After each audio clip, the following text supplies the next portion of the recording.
আসলে ওনারা জানতে এসেছিলেন যে আমাদের নেক্সট পার্লামেন্টারি ইলেকশন নিয়ে আমাদের প্রস্তুতি কীরকম, আমরা কোন পর্যায়ে আছি, এখন কী ধরনের আমাদের প্রস্তুতি চলছে ইত্যাদি সম্পর্কে জানতে চেয়েছিলেন এবং ওনারা আমাদেরকে সহায়তা করতে চান in the democratic transition of Bangladesh. Foreign অবজারভারের বিষয়ে জানতে চেয়েছেন। আমরা আমাদের আমরা জানিয়েছি, আমরা যা যা করতেছি সেটা জানিয়েছি, যে আমরা তো ভোটার রেজিস্ট্রেশনের বিষয়টা জানিয়েছি, আমরা তো ইন্ডিয়া পার্টি রেজিস্ট্রেশনের জন্য অ্যাডভার্টাইজমেন্ট গভর্নমেন্ট জানিয়েছি, আমরা শিগগিরই প্রকিউরমেন্টে যাব, প্রকিউরমেন্টটা তো অনেক সময় সাপেক্ষ বিষয়, এটা যাব।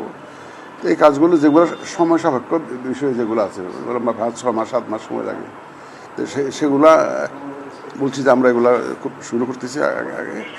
তারপর আমাদের যে অবজারভার পলিসি সেগুলো আমরা রিভাইজ করতেছি। ফরেনটা বোধহয় রিভাইজ করা লাগবে না, আমার ডোমেস্টিক পলিসিটা একটু রিভাইজ করতে হবে।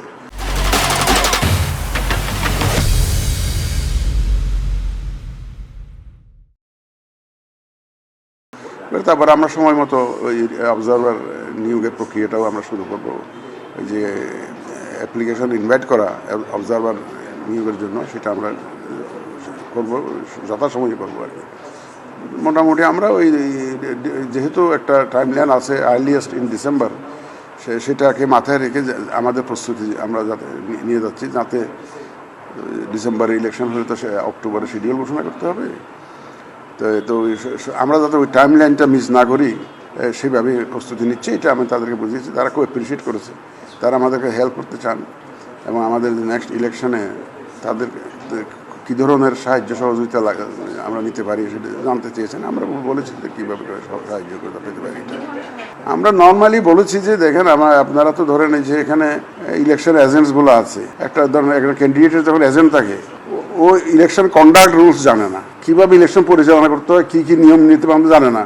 একটা পার্টির কর্মী বা একজন ক্যান্ডিডেটের পরিচিত বা কর্মী তাকে এজেন্ট হিসেবে নিয়োগ করে দিল, সে আইন কানুন কিছু জানে, তাদের যদি একটা ট্রেনিংয়ের একটা ব্যবস্থা করতে পারতাম, তাই এই কথাটা বলেছি। আর আপনারা যারা অবজারভার আসবে, এখন এই বাংলাদেশ সম্পর্কে জানে না, তাকে অবজারভার হিসেবে আপনারা নিয়ে আসলেন, কেউ একজন নিয়ে আসলো, নিয়ে আসার পরে সে আমাদের ইলেকশন সিস্টেম সম্পর্কে জানে না, আমাদের আইন কানুন সম্পর্কে জানে না, আমাদের বাস্তবতা সম্পর্কে জানে না, তাহলে তখন তো তাদের রিপোর্টিংটা প্রপার হবে না। কারণ অবজারভার তো দিয়ে আমরা তাদের একটা ইলেকশন সম্পর্কে রিপোর্টিং করার জন্য, তো রিপোর্ট যদি তাদের যে আইন কানুন নিয়ম কানুন সম্বন্ধে যদি ধারণা না থাকে, তো আমরা তাদেরকে অনুরোধ করেছি প্রি পুলিং একটা ট্রেনিং, পুলিং ডেতে কী কাজকর্ম করা যায়, অবজারভারের দায়িত্ব কী সে সম্পর্কে ট্রেনিং, তারপর পোস্ট পোল যে বুথের পরে দিয়ে তাদের কী ধরনের দায়িত্ব থাকতে পারে ইত্যাদি সম্পর্কে তাদেরকে একটা ট্রেনিংয়ের ব্যবস্থা করার জন্য বলেছি, যে তারা বলছে যে তারা ইয়ে করবে। আর ডিফিডের সহায়তায় তো ওই যে আইএফএস এখানে কাজ করছে, আমাদের অলরেডি ট্রেনিংও একটা করেছে, তারা স্যাটিসফাইড, আমাদের প্রোগ্রেস নিয়ে তারা স্যাটিসফাইড।